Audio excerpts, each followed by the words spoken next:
Hi, I'm Foluke of Ruby Cakes and Sweets, and on today's edition, we'll be baking a yummy, delicious marble cake. If you're new here, please like, comment, and subscribe to my channel. Let's get baking this yummy treat. The first thing we are going to do is to whisk our eggs. We're going to be using 3 eggs. Whisk it in a bowl properly. Then we're going to be adding half cup of sugar into our eggs. My sugar is already measured in the cup over there. This is a measuring cup. So I'm going to be adding my sugar into it. You're free to use any type of sugar, caster sugar, and your normal granulated sugar. So we are going to whisk this properly till it's incorporated. You see how good it's looking. Now the next thing we're going to do right now is we're going to add a quarter cup of butter or margarine. For this recipe you can actually use margarine or butter. Make sure it's softened. So we're going to add that into our egg mixture, and then we're going to be adding a quarter cup of oil. Yes, vegetable oil. I'm using a mix of margarine and vegetable oil, and then I'm going to mix these two ingredients properly into the egg mixture till it's properly incorporated into it. Now I'm going to mix this. Now if your butter or your margarine is not softened, you can actually soften it by mixing it in another bowl before adding it into your egg mix. So that is it. I'm using a cup of flour sifted properly. I'm going to sieve it, and you can use all-purpose flour. And then I'm going to be adding 1.5 teaspoon of baking powder and whisk everything together and sift it properly into my bowl. That's what we're doing here. After sifting it, I'm going to be incorporating it into my egg mix. I'm going to whisk it gradually, slowly, not too fast, not too slow. I'm going to do that moderate mixing and with my whisk. I'm going to switch over from using my whisk to my spatula just to be able to mix it properly and fold in my flour properly. So this is what I'm doing right here, mixing it properly. So you need to mix it. That's one of the things you need to know when you're baking cakes. The way you fold in your flour matters, so that you don't get to over mix your flour and you get to get a good texture at the end of the day. For this recipe, I'll be using milk chocolate 50 gram, which I'm going to soften in the microwave so that it's soft for me to use, and I'll be using strawberry syrup also to marble my cake. Please note that you can actually use whatever medium of your choice, such as cocoa powder, dark chocolate, and food syrup to marble your cake.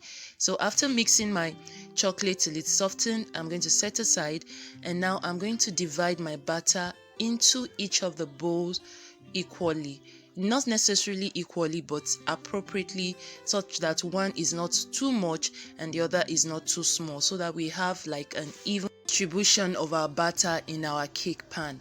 So I'm going to be measuring some quantity into the chocolate, and I'm going to measure another into the strawberry syrup, and I'll mix this properly till everything is properly incorporated into the batter before we place it into our pan. The marbling technique is so easy to do, and it gives your cake another look. It gives it a sophisticated look that makes your cake pop out. Imagine just cutting through your cake and you can see different colors, different distribution of colors. That makes it look very nice and people will love it. So this is something you can try out for your birthday cakes, for your celebration cakes, for wedding cakes. It's always an absolute delight when you cut into your cake and you see such beauty. After dividing my batter into the separate bowls, the next thing to do is to fold it in properly, mix it so that everything is properly incorporated before we pour it into the pan. Now, folding is a technique of mixing your cake batter that ensures that the texture of your cake comes out nice. You see the process at which I'm doing that. It's like you're folding it in, so that your cake batter doesn't get over mixed and gives you a tough texture at the end of the day. When we are done with this, we are going to pour it into our pan. I prefer to start with the plain batter first, so I'm going to pour my plain batter into the pan and spread it evenly inside the pan before I put the other batter using my piping bag.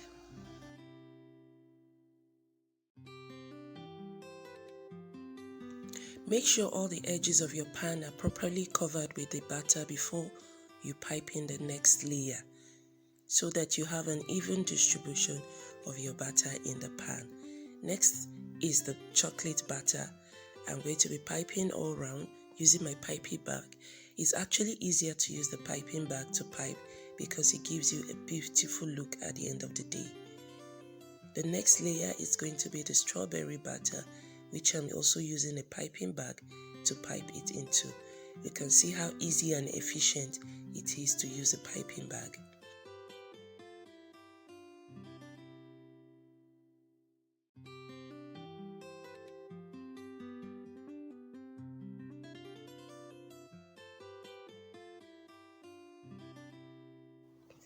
Remember to tap your pan several times before placing into the oven so that your cake can bake well. Bake in a moderately hot oven for 20 to 25 minutes and your cake is done, ready to serve. Our cake is out of the oven and you can see the beauty we made. Now I'm going to turn over onto the wire rack, remove the pan, remove the parchment paper and show you the beauty we made.